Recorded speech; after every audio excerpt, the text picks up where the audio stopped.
Hola queridos amigos, es un gusto saludarlos y estar por aquí nuevamente. Hoy voy a hablarles de un aspecto que está vinculado con el canal, con esta reestructuración que he venido haciendo desde hace unos 3 meses más o menos.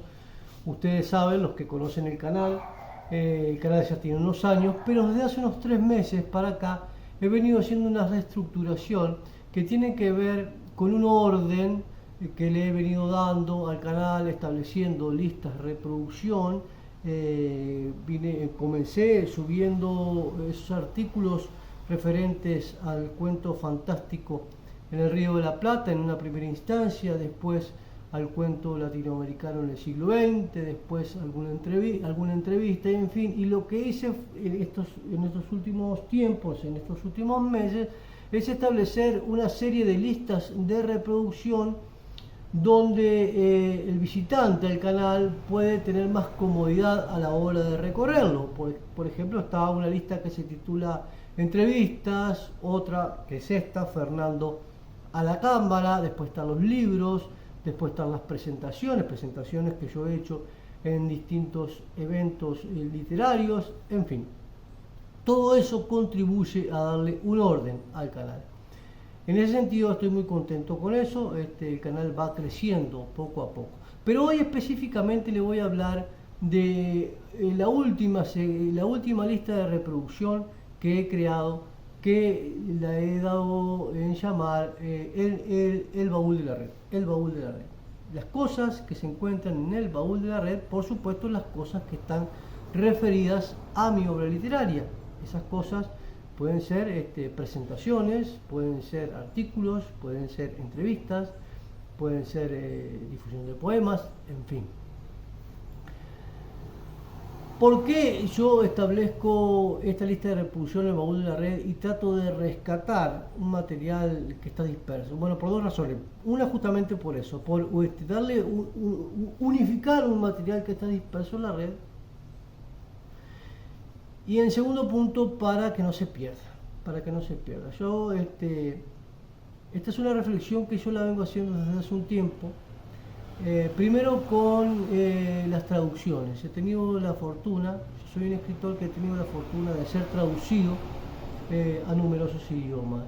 Pero también soy completamente consciente que esa dicha está directamente vinculada con el momento histórico en el que estamos viviendo. En esta globalización de la cultura, de las comunicaciones que supone Internet, es mucho más fácil que a un escritor lo traduzcan sin llegar a ser un escritor consagrado, que haya vendido muchos libros y demás. Antes, ¿a quién se traducía? Bueno, a los escritores que por ahí vendían muchos libros, que eran susceptibles de ser traducidos porque había una demanda en diferentes países para que fueran llevados a otras lenguas sus obras, en fin. Hoy basta que una revista italiana traduzca una serie de poemas para decir que uno ya ha sido traducido al italiano, como realmente sucede. En ese sentido, yo tengo de las traducciones, tengo libros traducidos que han sido publicados como tal, por ejemplo los que me tradujo mi amigo escritor y traductor Jesús Ovallo, que han sido traducidos al inglés, y ahí están los libros, el cuento fantástico en el Río de la Plata y el cuento latinoamericano en el siglo XX, traducidos al inglés.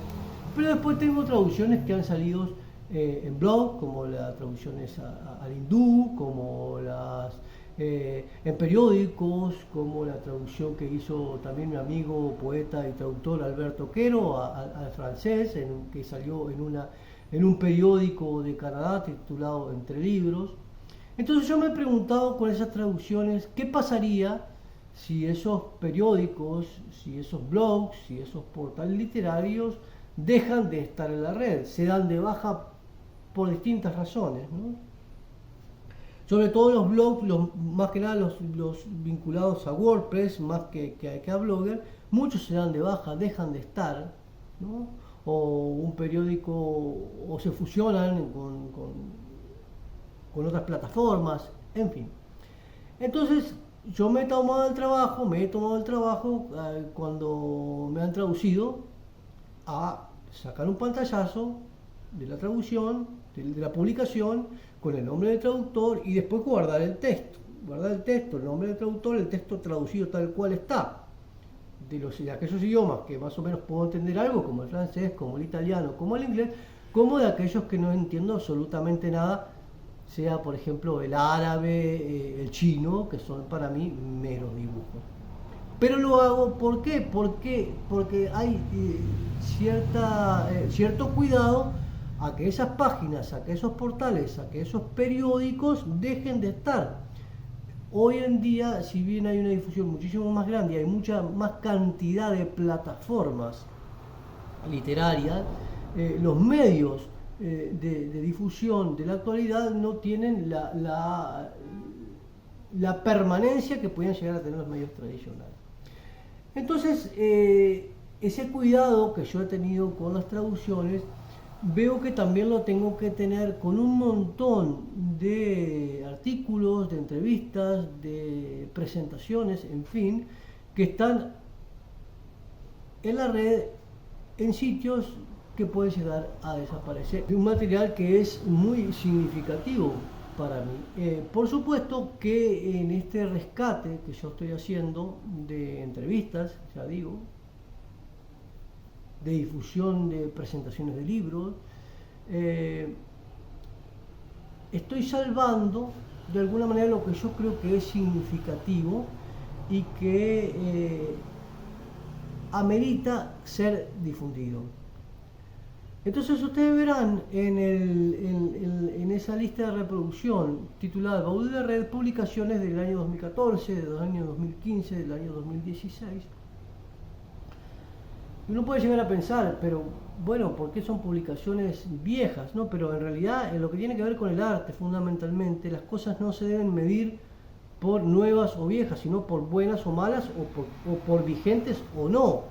Y en ese caso, vamos a poner por caso, una entrevista que me haya hecho, por ejemplo, sobre el libro Curso General de Lectoescritura y Corrección de Estilo, que me la hizo el escritor Luis del Moral Martínez para el blog literario Experiencia Literaria, que ya no existe más ese blog. Bueno, esa entrevista para mí es muy significativa y yo no quiero que se pierda. Entonces, por eso la rescato y las estoy publicando en el baúl de la red. Por otro lado, podemos pensar, sí, pero una entrevista del año 2015, bueno, una entrevista del año 2015, para seguir con el ejemplo de Curso General de Lectoescritura y Corrección de Estilo, tiene mucho más sentido en el año 2015 que en la actualidad, porque ese libro fue publicado en esa época. Entonces, lo que yo podía decir de ese libro en esa época es mucho más significativo que lo que puedo decir hoy, o lo que podría haber dicho la semana pasada. Porque uno cuando está escribiendo un libro, pongamos por caso otro libro, Palabra en el tiempo sobre la poesía de Antonio Machado, que lo publiqué en el año 2019. Hay un montón de entrevistas que son del año 2019 y que quedaron un poco perdidas. Bueno, yo las rescato y las publico hoy. ¿Por qué? Porque yo en el año 2019 estaba metido en el tema, estaba estudiando la poesía de Antonio Machado, era un especialista en ese momento. Hoy puedo decir muchísimas cosas sobre ese libro, pero indudablemente la frescura que yo tenía de la poesía de Machado en ese momento no la tengo. Y entonces, queridos amigos, de eso se trata esta nueva lista de reproducción de las que hoy les hablé, la que he titulado El Baúl de la Red. De ese inmenso baúl, tratar de rescatar, de darle una unidad a ese material que está disperso y rescatarlo también del olvido y de una posible pérdida, como les hice referencia a lo largo de la grabación. Para despedirme los invito a, como siempre, a que recorran el canal, a que lo investiguen, a que lo estudien, a que lo compartan y a que se suscriban. De esa forma me estarían ayudando a que el canal siga creciendo. Así que será hasta dentro de unos días que nos encontramos por aquí. Un abrazo grande para todos.